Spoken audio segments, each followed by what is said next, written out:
This week on Filthy Hope. At the age of 17, I genuinely thought that I had the Bible down pat. Like at age of 17, I was like, yeah, I got this thing down. This all 66 books, question mark? Yeah, I've got this 66 book down, you know. Whereas, like, of course I didn't. But I felt like I did. I felt somewhat invincible. And that's, I think, the scary culture part of the Anglican Church.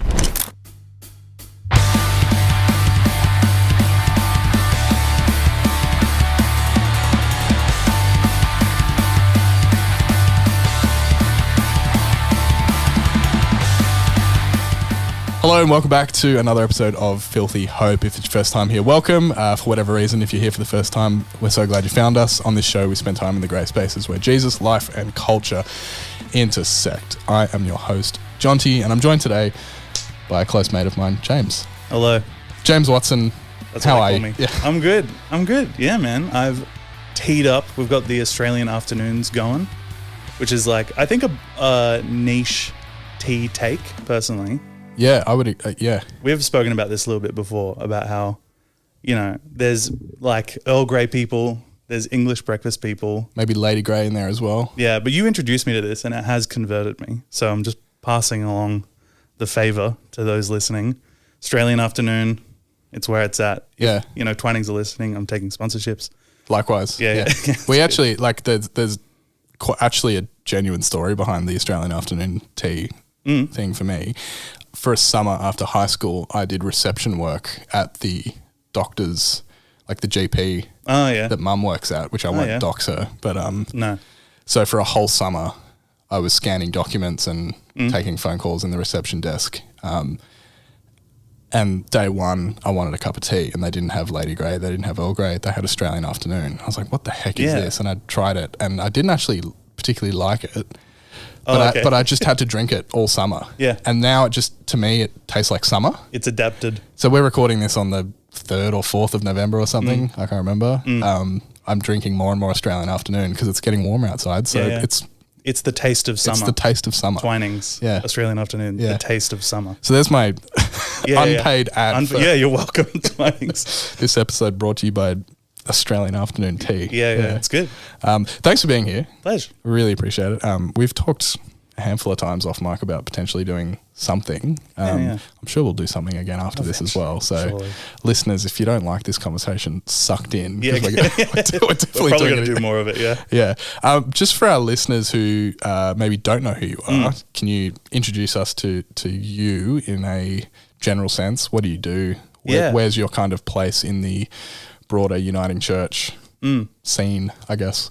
Yeah, so in terms of outside of the church, music is a generally good place to start. You know, I've been very fortunate, but music is my work. It's what my family do for a living as well. So they're all musicians as well. It's also what I do for fun. It's what I do in and out of church. So music kind of encapsulates a lot. I'm a music teacher, educator, so I teach clarinet and saxophone. And I'm a freelance saxophone player and guitarist. So that's kind of the majority of what I do, I think, is a good way to think about my life. Yeah. And then I'm very fresh to the Uniting Church, which I know a lot of this kind of podcast centers around. But only joined the Uniting Church maybe about 2 years ago. Yeah. Coming from the Anglican Church before then. So very much in the Sydney Anglican sphere. But I married in. I had my in. We got you. Yeah, you got me. Eventually, I was trying my best, but far out. It's a good net. Yeah, it's a good net. Yeah. But married in. My wife Heather has been in the Uniting Church for ages and ages. So there was a lot of catch ups, a lot of acronyms I had to learn. Far out. We love an acronym and a symbol.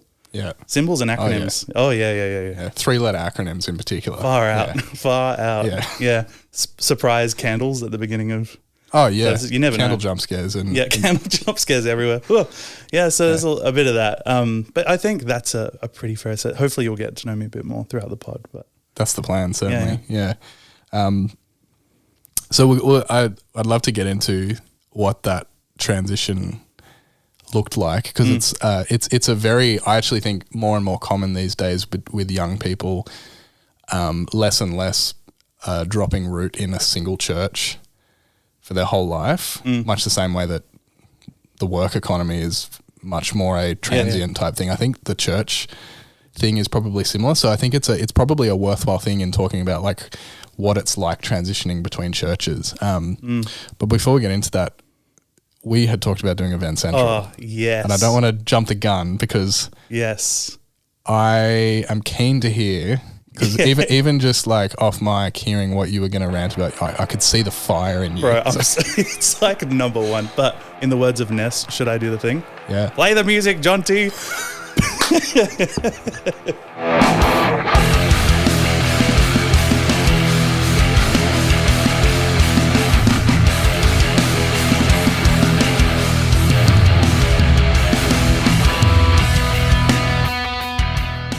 Can I say 10 out of 10 Ness impression? Thank you so much.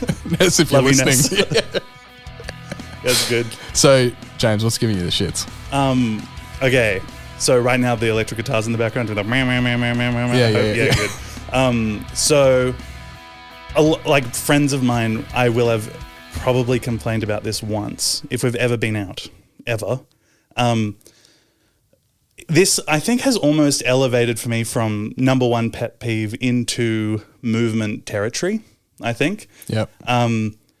Let's all kind of go into our like imagination palaces.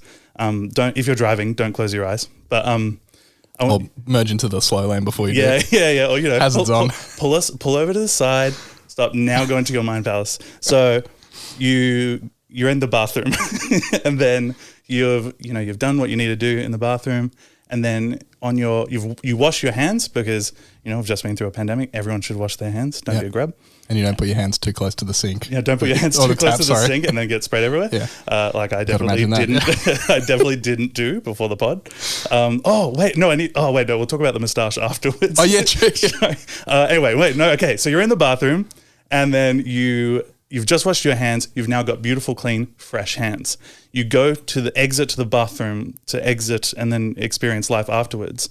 And you are greeted by a grot handle that I now need to touch with my fresh, clean hands and leave. What is going on? Why does every bathroom have a pull door on the way out and a push door on the way in? It should absolutely be the other way around. Yeah. Or better yet, and this is why I'm a solution-oriented person, saloon doors. Every bathroom, saloon doors, cowboy your way in. I don't want to hear another word about it. That's how I feel about it. And now everyone can suffer with me when they've washed their clean hands and they have to open a pull door. I hadn't even given that any thought, but now you've articulated that. I'm with you. Yeah, it upsets me very deeply. Yeah. As you could tell, I'm furious. Anyway, but yeah, now we all know. Yeah, Play that's the great. music, Jonty.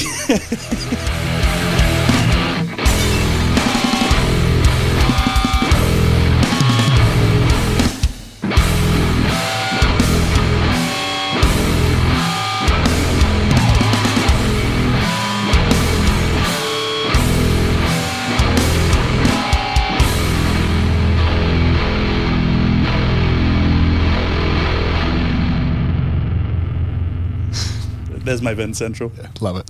I've been, actually, for the record, every time I listen to Event Central, I've thought to myself, if I'm ever on Filthy Hope, I'm going to bring that up so that we can all get about it, send it into your local politician, let's make it happen. Yeah.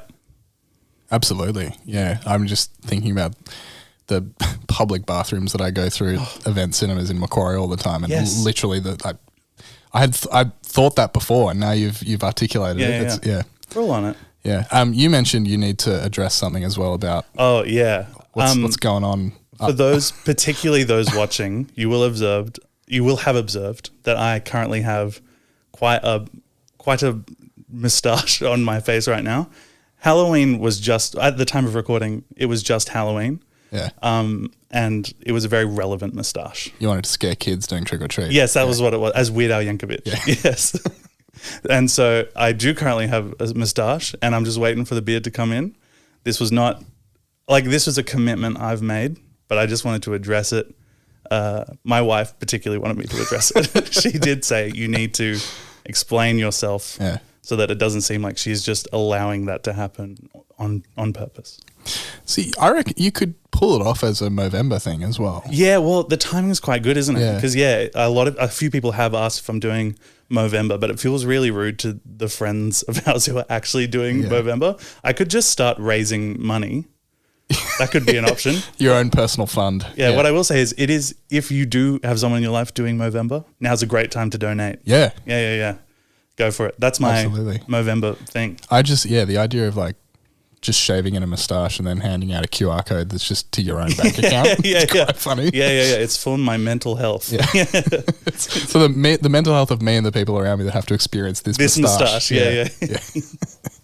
Yeah. Anyway, so now we're all on board. That's great. So send your emails about James's moustache through the send all complaints to filthyhopepod at gmail.com. Yeah, they'll be promptly ignored and forwarded through to the trash. Yes, good. Yeah. We have a lot to talk about, I think. One good place to start might be this idea of church culture. Yeah. I was really interested when you brought this up with me off mic about this idea of church culture. There's so many like layers to what church culture is. Maybe a good way to start might be, what is church culture? Yeah. And maybe what is culture like what do we actually mean when we talk about, like, before we get to good or bad church culture, what do we mean when we're talking about that? I suppose particularly for those listening who aren't going to church or it's been a long time since church, I think for me what I'm kind of describing is, what are the values that a church has, and what does it look like for those values to be acted out in the community, I think. Which seems really broad now that I say it out loud, but it could be factors like, what does the senior minister or something mean to that community? Is it a huge part of that group? Is it just a small factor? Or what kind of value does the church place on the community itself, hanging out outside of church? Or what does it mean for the church itself relationship to the broader community, for example? So I know it's extremely broad, but I think those values and the way they're acted out have consequences. And if you're maybe stuck in a culture that maybe doesn't value you, for example, or something, or I know I'm not a part of kind of any minority, and I've been very fortunate in that way, but in a really kind of classic example, certain church cultures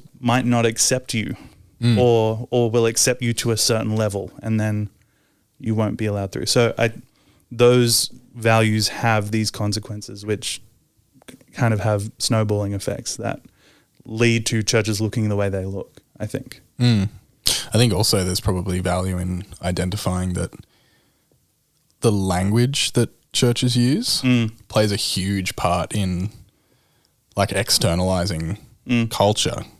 So the words that we use to describe things, whether it's in the church stuff itself, like the liturgy or the worship, but the way that we talk about church and the language that we use, actually, I think to a bigger degree than probably most of us would assume, my hunch is that the language we use around church actually has a massive, massive impact on the culture of that church.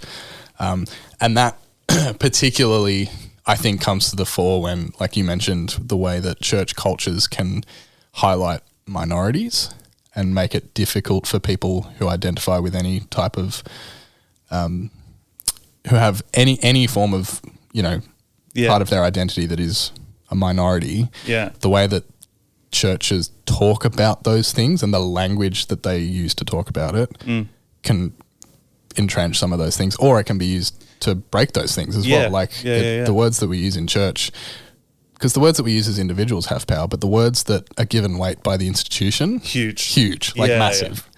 Yeah, those, I think on the drive over, I was thinking about kind of how institutions do have this authority to them, regardless of even the size, I think. I think we're a part of a small church. Yeah. I undervalue how much weight Evolve has in terms of what we say, I think. I think we do a really good job of caring about what we say. For listeners that may not know, Evolve is the evening service at Turramurra Uniting Church that we both attend. Listeners that came to the live show in June last year with the insane 4-guest couch that we had, that was hosted by Evolve. So, yes. Yeah. So I guess take us back, and I want to also preempt this by saying this isn't a mudslinging contest. Like, I'm not interested in that. But I'm really curious to know, because I think it will be helpful for people who maybe have gone through this as well, or are feeling like they are about to go through something similar in a change of culture. So maybe starting with where you were, take us back to what church culture was like for you growing up in the Anglican church, and what led you to a place of going, I'm not sure this culture is right for me. Yeah. And then we'll go from there. Yeah. Yeah. What can I do a quick asterisk? Then instead of having to asterisk everything I do, I'll just asterisk the rest of this chat. Yeah. Control A. Control A. If I denied about talking a lot about this, only because I'm still friends with people in the Anglican church who I love very deeply, and also there are people that have hurt me deeply that I'm still in relationship with. So I won't name names, but I will say that if you do stumble upon this, friends of mine who I might talk about, and you do think it is about you, I want you to know that we're good and I love you, and this, these conversations are really nuanced, and we don't have forever. Yeah. So I'm going to be talking in broader terms and potentially getting into the emotions of it. So I just want to preemptively say these things are kind of nuanced. Yeah. And I'll do my best. The Anglican church growing up was great. There are kids around, particularly when you're like young and at Sunday school. And I think it's probably very similar to Sunday school experiences you've had, and I know that you've talked about on the pod before. Where I was very lucky to have other kids around. It wasn't like that until I was about 5 and the minister changed over. Before then it was like we would sit in church for the full service and they would hand out a paper bag with a toilet roll and 4 paddle pop sticks taped on, and you would sew scarves using that. I don't know. Yeah. And you would just be bored out of your mind, and it would be what it was. And then Sunday school was great. Got to hang out with friends and make friends through that. And you kind of see leaders and you see kids in the kind of stage right above you leading in the Anglican church. And there's so much, I don't want to say praise, but honor, maybe, probably still not the right word, but onus on that leadership. And you, for me personally, I think I would crave that. So from year 6, I was leading kids younger than me at Sunday school. It's like there's a social capital to that. Yeah. And I think that just keeps happening. By that point, you see the kids at youth group and you think, oh man, I really want to be at that level. So you get to youth group and you see the kids in year 10 who are going to church and youth group, and you're like, oh man, I want to go to the night church with all the young adults. That's cool. And then you go to that, you see kids getting confirmed or whatever, which is kind of like, if people don't know what confirmation is, it's when you kind of in your mid-teens, you can take on the responsibilities that your godparents had at your baptism, or at least that's what it was like in the Anglican church. So the responsibility your godparents have for your faith, you say, I'm taking this on for myself. Thank you very much. Yeah. And so, growing up, I think it's so much about being a part of what is happening around you and growing into the people you see as well. I was also fortunate to be friends outside of church with those people too. So I feel very grateful for a lot of things. Like, I think it's easy to undervalue those things. Especially when it's kind of just the everyday reality. So you can start to take things for granted like that until I was having a conversation today with a friend who we were pointing out how objectively insane it is that I've had the same essentially second family for my whole life. It's pretty that amazing. I see like 2 or 3 times a week. Yeah. It's like actually you don't just do that everywhere. Like no one does that unless you go to church and have like a church community, and you kind of can take that for granted. Yeah. Yeah. So yeah, I think there's, and I'm still deeply, deeply close with the people I grew up with, which is, I feel very lucky for. But having my church life and my school life be somewhat interlinked, there were people at the school I was at that were connected in. And when you get older in the church, the idea of the church you're a part of opens up into the broader church across Sydney, for example. You go to these camps like there's something called KIC, which is Katoomba Youth Convention, and then there's a silent K at the end for no reason, where there's, dozens, like hundreds of youth groups really coming together across multiple weekends. And it used to be 2, and then now I think it's 4 or 5 now. Yeah. Over Easter. And those were such special times. You feel so a part of everything, and you feel really drawn in, I think. And there's so much, the Anglican Church does a really good job of making young teens and young adults feel a lot of autonomy over their faith at a really young age, and a lot of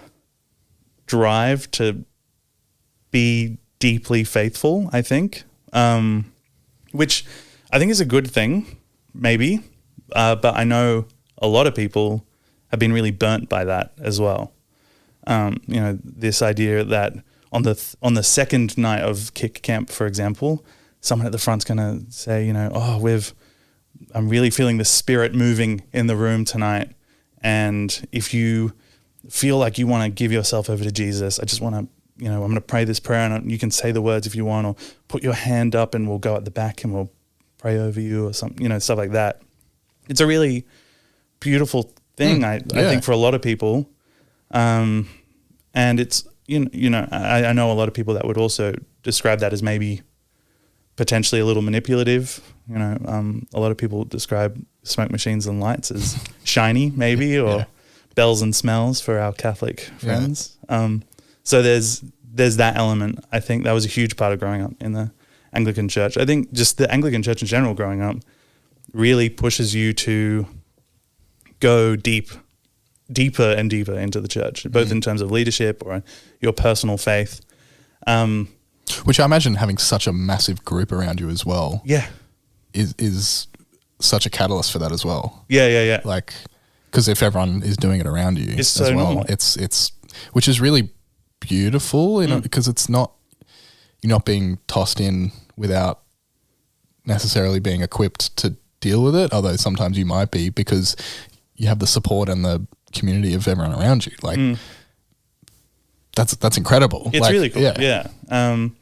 And then, I'm really, really fortunate, both my parents being musicians. I had friends outside of church as well, non-Christian friends who I'm still really close with, and I love them so deeply, that I think that's kind of where maybe some of the tears started to appear, maybe a little bit, or the cracks.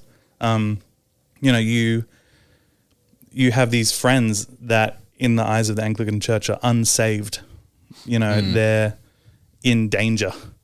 Friends who for year periods of time, like maybe 2 to 3 years, I just looked at and saw as a target for evangelism, man, this is my project. I'm going to pray whenever someone says, pray for the person in your life who doesn't know Jesus. Like, I'm going to think of them, and when I see them, I'm going to really exemplify Jesus as hard as I can. And those friendships become projects and not relationships. And knowing them so well, cracks started to form in my idea of the church. Things started to not add up,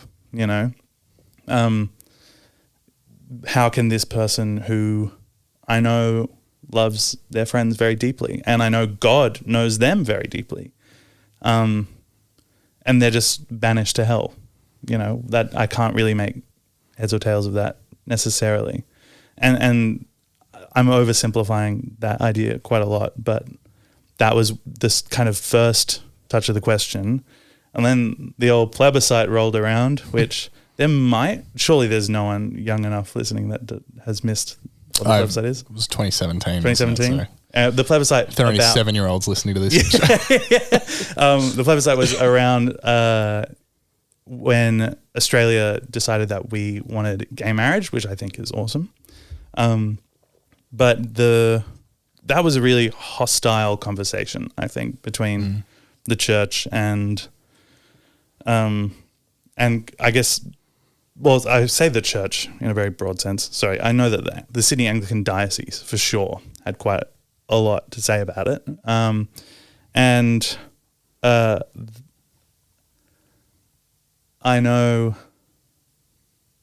remember learning that the Sydney Anglican Diocese had donated a lot of money to the No campaign. And then that suddenly throwing me off guard a little bit, like, oh man, we really have our hands in a political matter that I didn't know where I sat with at that point. Prior to then, I think I would have said that I was against it, because that's just what was around me and what I was told. But yeah, that kind of started to appear there a little bit. And so when I learned that, I was like, oh, I'm not sure how I feel about that, and talking to my mum about it. I know that mum and I really agreed that gay people should be allowed to get married. A man and a man and a woman and a woman are very capable of having beautiful, wonderful marriages in the same way that, a man and a woman can. And so we're kind of talking over this, and I'm just suddenly not able to agree with my senior minister for once. And it's almost like, if I can just jump in, like once you give yourself permission to do that for one thing, that opens the door healthily, what should be healthily, to do that with everything, not in a way of going like everything my senior minister says is garbage. But suddenly you have the good ability to think critically. Opens up a lot of doors for new ideas and thinking that should be a good, healthy thing, but not to speak out of turn, in an environment like that, I imagine quite difficult. Led to some friction, right? Yeah. So what would happen is, in youth group, I became really good at kind of asking questions that I knew I would get the answer right, in order to show that I was in the team. Here I'm in this Anglican team and I can support that. And so I will ask these questions where I can show that I understand. And then you'll accept me more because I understand that. But then I started asking questions where I was getting the answer kind of wrong, I think, for them in their eyes. And you just keep asking enough questions and people start to worry about you, they start to worry that you're not, they worry about your relationship with God and your relationship with the Bible, that you're not taking it seriously. Are you straying from the faith? Yeah. And, they start praying about you and you're like, oh, I mean, thanks, but, I'm all right. And then, so I think that was a huge factor. That was, I guess, a huge weakening point of my relationship with the Anglican Church. And then there's the second factor, which is the way that the Anglican Church builds up young boys and men, which might be a whole different conversation that I'm happy to get down to, but I'm also aware of that we are on a certain train. May I? Please, yeah. I was, very lucky to go to the school I went to. It was an all-boys Anglican school. And I really, I had a lot of opportunities given to me and I really enjoyed it. I was part of like a Christian leadership group of young men, about 30 of us who, we're taught to read the Bible a certain way. I did a preliminary theological kind of certificate with Moore College at school as a part of my schooling. It's really looped in. I had and I had a group of friends, and we were in a band together, and they are all ministers. Like 3 of them are ministers' kids, I think. Yeah, wow. Yeah, I hope I'm good. Yeah, that's right. Yeah, 3 of them are ministers' kids. The other one, deeply, deeply involved in his church. Anyway, we're in this band together for years and years and years, and I was very lucky to have this kind of, I guess, friendship group where we all kind of understood what it was like to go to different churches and stuff like that and be involved in worship music. And I learned a lot about worship music through them. And then came to uni, and I'd written a lot of songs with them. And essentially I get this text really from one of them. And it's like, oh, I'd love to meet up and talk about the band. Been in the band for 6 years or whatever. And so we go hang out, and 2 of them rock up, and we sit down for a beer, and I buy them a couple of beers, sit down, and they kind of just go, so we've unanimously decided that we're going to kick you out of the band, pretty much. And I was like a bit taken aback by it, kind of surprised, and it's all to do with the fact that I went on a date without the intention of marriage. Oh my goodness. Can you believe? Yeah. And I think I might have even gone on 2 dates without the intention of marriage. And that was just the final straw, perhaps. And so they had read, I can't remember the verse in Matthew. It's the one where essentially, it might not be Matthew. I can't remember. I think Paul or something is advising a church, is saying, hey, if one amongst you in your church is sinning or turning away from God or hurting the community, these are the steps that you take to rebuke them, quote unquote. Yeah, it's like one-on-one, and if that doesn't work, you bring in someone else, and then if that doesn't work. That's definitely Paul. Likewise, I can't remember where it is, but yeah. And so, they'd read that, and they'd gone, oh, well, we're gonna rebuke James, and I remember at the end of the conversation they were like, we just want you to know that we're just doing this because we're worried about your faith, and I really hope that you take this rebuke to heart and can turn this into something good or something like that. Yeah. And it shattered me, and I just remember really mulling on the fact that how could this institution that I'm so dedicated to allow this to happen? You've got these young men in high school that you're teaching at age like 16, 15, hey, you are capable of looking into someone's heart and reading their intentions like Aslan or some shit. and then 2, you have enough life experience to then 1, act accordingly, and 2, know what it means. Yeah. Which is just insane. Like 16, that's a baby. Like you don't know anything. I mean, to any 16-year-old listeners, you're doing great. Keep it up. But like, but also you don't know anything. You're a baby. But don't rebuke your friends. just hold out. Yeah. And so, and then we're 19 or 18 and I'm getting something I was so invested in completely ripped away. And thinking about their dads, and I'm like, you so clearly went to your dads about this and thought about how to go about this, I guess. And why didn't any of them say to you, no, hold out, don't, or do it in a loving way, or do it with the actual purpose Paul intended, which is to reconcile? Yeah, well, because that's the irony there is that it just led to broken relationship. Yeah. As opposed to the point of what Paul's talking about in every time he's talking about rebuke, it's to mend relationship and to reconcile. Yeah.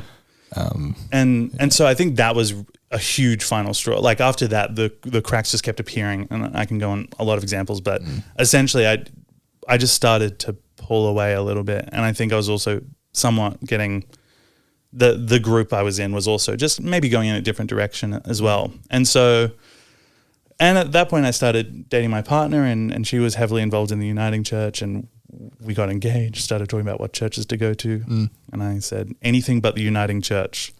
I was like, no way. Yeah. And then bunch of hippies, bunch of bloody hippies. Do they even worship Jesus? Yeah. What are you reading? The Message? Might as well be the Eugene Peterson party. And yeah, so I think, and you know, no regrets. It's been amazing. It was almost the opposite. Yeah. Like going to Newtown versus the Anglican Church. Quite a big tangent as to why I left the Anglican Church. But it really was this cultural thing of the way that they empower young people without preparing them properly. I experienced the same thing at the Evangelical Union. You know, there's this kind of tap on the shoulder policy of leadership. You know, I remember being in first year and I'm like, hey, I'd love to serve. I'm keen. I'm willing to practice. I'd love to learn. You know, there are these 21-year-olds over there and they know everything. So I want to learn music off of them and really going for it. And that keenness was like, they just went, oh, he's too keen. He's in this for himself. We should not ask him to lead. And it's this idea of like, I can read this person. I know this person even though I don't know him at all. And those things really sucked, I think. And just like hearing you talk about it now and painting the picture in my head, I can see quite clearly that what is probably communicated as a earnest reading of someone's heart is probably actually closer to, if you were going to be completely honest about it, having a preconceived roadmap of where we want our movement to go, where we want to mold people into, and any behavior or suggestion that's not meeting that. Yeah. You just use the language of the scaffold that you've got in place in your culture and your doctrine. Yeah. As a way of just saying no to people if they don't fit into the mold that you've got for them, basically. Yeah. Would that be a fair? I think that's bang on. Yeah. And it's to kind of bring it back into the culture thing. To an extent, I can really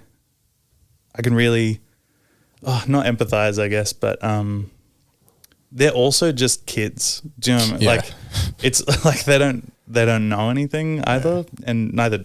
I'm 25 now. It's not like I'm exactly a genius, but I can really understand where that starts, you know, where that culture starts, and you're just entering into a culture that was already set up for you to feel like you have this power you don't have, or for you to feel that you have this understanding that you don't have. You know, at the age of 17, I genuinely thought that I had the Bible down pat. Like at age of 17, I was like, I got this thing down. This all 66 books? Question mark? Yeah. I've got this 66 book down, you know. Whereas, like, of course I didn't. But I felt like I did. I felt somewhat invincible. And that's, I think, the scary culture part of the Anglican Church. It's scary. It's also why so many young people go to the Anglican Church. Look, even just from my own, you know, kind of tangential relationship with the Anglican Church, like you, I'm very, very close friends in that world. So I'm still very somewhat familiar with it. Is that certainty? Is really attractive, comforting. So I kind of get it. I kind of like there's a part of me sometimes that wishes that I was a little bit. Actually, I was going to say something just a little bit Anglican, just a little bit. Well, I was going to say it's a part of me that was a little bit dumber, but that I'd be happy to. No. But I'm not going to go there, and I don't actually mean that. But that like I totally understand why that's attractive, because it's so and like of all those, you know, youth group evenings and Sunday night services and weddings and baptisms and confirmations that I've been to, the sermons all follow the same blueprint. Of it's basically self-affirmation. Yes, self-affirmation in a weird, twisted way through the medium of deprecation almost. It's the idea of, I know I'm sinful. Which means I've now got kind of a get out of jail free card in terms of my behavior from now on. As in, because I know I'm sinful and you don't know you're sinful, I can therefore speak from the perspective of I'm a step ahead of you. I'm a step ahead of you, you know. where, I don't think we do that second step very well. The Anglican Church does that second step very well, I think. But Phil Swain at the Fortet of all, Filthy Hope live stream, not live, Filthy Hope live kind of thing. Phil has this metaphor about marketplace versus castle. Yeah. I get why we go to the castle. Castles are big and safe. And warm, There's a fire going. Yeah. And there's something about the certainty that senior ministers will offer up. I can, the senior minister will get up the front and be like, here's this reading. Here's what blah, blah says about it. Here's what blah, blah says about it. Here are my 2 other points. C.S. Lewis quote, grace, boom, sermon done. And that gives you a lot of things. It gives you this self-certainty. It gives you a feeling that you're knowledgeable enough to defend what you have to say, and regardless of even if you need to defend it. And it makes you feel like there's an answer. There's a right answer about something that we can't be 100% sure about. Well, I know a lot of people have had spiritual experiences as well that they feel very sure about, and I do want to give them their. I think that's very good. But for me, up until I joined the Uniting Church, I 100% relied on the historical evidence of the resurrection, and that's all I had. I didn't have any heart knowledge before then. Really, I kind of just had head knowledge, and that's comforting. It's really comforting to feel sure about this idea. Yeah, because I don't think I've said this on the podcast before, but I've definitely talked to a friend about it. Like I feel really strongly that there's a dirty little secret at the heart of most Christians is that they don't actually know. Like that there is a deep doubt. Panicking doubt. Yeah. That we are in a healthy, integrated way, hold that in tension with the hope of the resurrection, right? But where I think, and this is just a theory, I don't know this for sure, but a lot of like the reinforcing of the same message almost week in, week out, I think comes from this like deep insecurity. Yeah. That like if we don't do this, if we're not reinforcing ourselves as being confident in the same thing, then we're actually leaving a crack open for someone to point out that we don't know what we're talking about. Yeah. And that this faith thing is actually kind of complicated and should take your whole life to like actually like it's a journey. Yeah. And that's part of, and none of this is like neat and tidy. So like there isn't like a one or the other thing, because I think the danger of going too far in the other direction from the castle, if you're just planting yourself in a marketplace your whole life, you don't have that certainty. Yeah. And sometimes that is actually necessary. Yeah. And I do think at the heart of the Christian faith, there is a concrete certainty. Like there's, I heard a guy on a doco about my favorite band talking about like... Is that Slowly? No, Under Oath. Oh, yeah. We've actually had one of the guys from Under Oath on this show before. Oh, damn. Oh, yes, I think I saw that. Yeah, cool.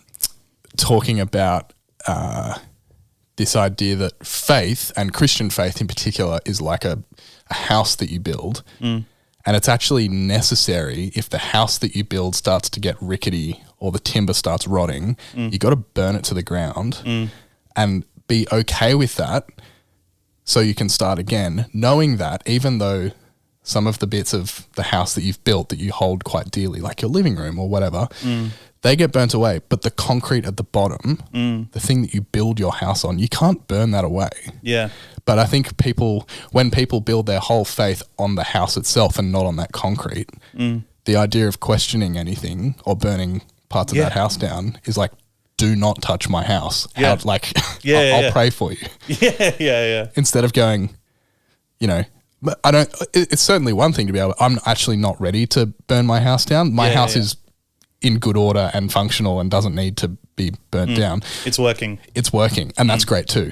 But it's that fear of doing that, because if you burn the house down, you lose the whole thing. That concrete bedrock is there. It is there. Yeah, I don't know. I think about that a lot. I think there's a lot to that metaphor in how we construct our houses. Yeah. Do we actually have faith that the concrete slab underneath will hold us?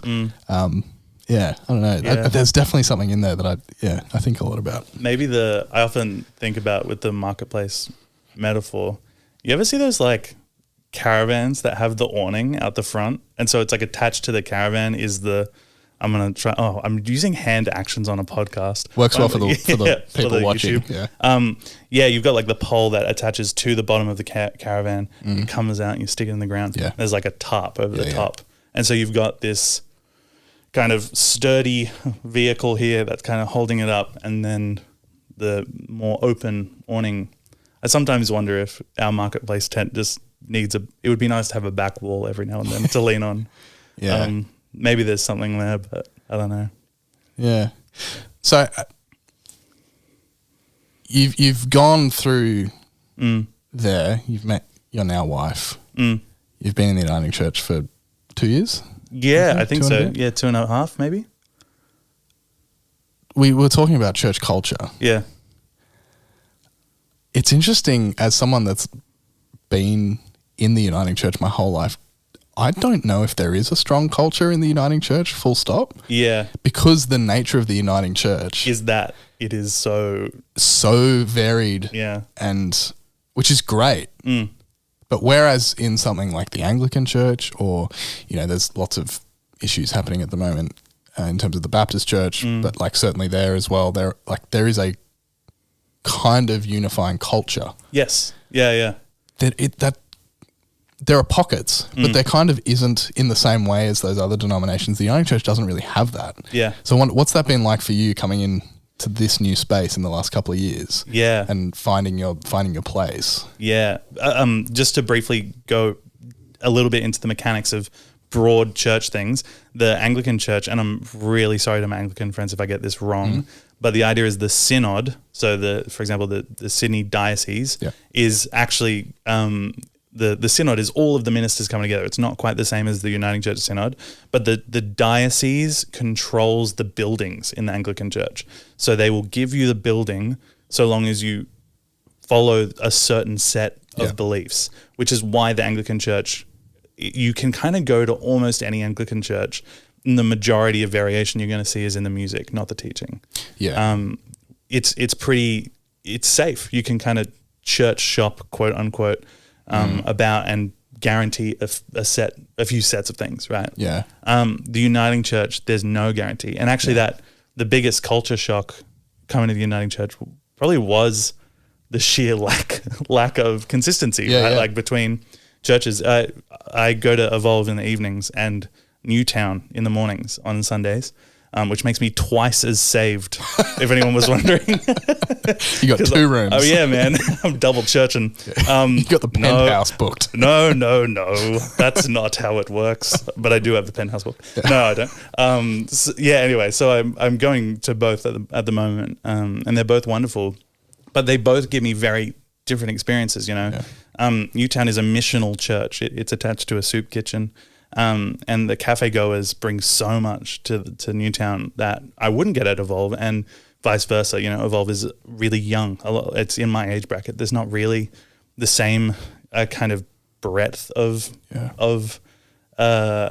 people my age at Newtown as there is at Evolve. So, but those two cultures are so separate. It's like some people could even look at them and be shocked to find out they're in the same group, the Uniting Church. I would say that's the big one. That and the Christ candle. Always surprised by that. So, jump scare candle. The laying of hands was the other one. Oh, yeah. That did I remember get me. you looking, or maybe we talked afterwards. Yeah. You're like, what the hell was that? It was, I went on a camp in February. That's what I, yeah. Yeah, and it was wonderful. It was great. We had an amazing speaker. And I was pretty fresh to a lot of the cultural aspects of the Uniting Church. I wasn't even at Evolve yet at that point, I think. But I think it was Marta, who's the moderator of the Uniting Church, came and spoke, and just did a really beautiful talk. And a lot of people were very moved, which was just not something I had experienced from a sermon. And I I wasn't used to being moved, and so I wasn't quite moved at that point. But then, you know, there was like someone played music in the background, and there was like this huge spontaneous laying of hands and like 10 minutes of prayer, and my face went so red, and I just had my head in my hands like, oh my gosh, this is really intense. Wow. So there are definitely like huge kind of cultural shifts, and to anyone who might be going through that shift, like that's something that you should expect. You know, it's these church cultures are different. All of them have this same bedrock of, you know, community and Jesus, these, you know, following Christ, right? It's what makes us Christians. And so I think there's this aspect of certain similarities you can guarantee, but after that it can be really different. And finding one that you connect in with, or I think finding one you can connect in with is a huge aspect. For me, the way I knew is when I got there, did someone have a chair open for me, kind of metaphorically. Both Newtown and Evolve did that very beautifully for me, and I was very touched by it. But it almost felt like instantly the moment I got there, it was like I didn't have to sit into a Uniting Church shaped chair. It was a James shaped chair. That was open for me, and that was really touching. Having a community not feel like such an institution that I had to fit into, but actually we're going to form the community around you, as in the same way that we've formed the community around every person that's here. And you shape the community in the same way. It's almost like I'm drawing a bow from there all the way back to like the EU days of like almost two contrasting ideas of discipleship, one being like gift based and one being outcome based. Like I think something the Uniting Church frequently does very well and has the capacity to do incredibly well is shape church and mission around the individual giftings of the congregation. Like I think Evolve, to pump up the thing that we're a part of. Sunday nights at 6 p.m. Come and join us. I think the thing that we do that I'm quite proud of is that like that service is shaped by the gifts of the people that attend. We didn't necessarily, we did have a broad plan of where we kind of wanted to take it, but that was really driven by this person is passionate about this person's good at this person brings this, great, let's feed that and see what that grows into. And that's kind of what Evolve is. And that's by nature of, that's also why it has that name. Is because it will continue to evolve with the giftings of the challenge then though, and this is probably a cultural maybe weakness, not just of the Uniting Church, but a challenge is then like, so how then do you be on the front foot about identifying gifts in people? And you can't do that unless you're in a relationship with people. And you can't be in a relationship with people if you're forcing them into this like pre-constructed idea of what your discipleship needs to look like. Which is why you just read their hearts without having any conversation with them. That's right. Fixed. Just be problem solved. Just be God. Just do that. Fixed. No worries. I think we done. See you next week. This has been Philly Hope. This is a prayer for the people who want to give up, who have been hurt beyond repair and cannot bear to see your face in anything. Find peace in letting go of the guilt that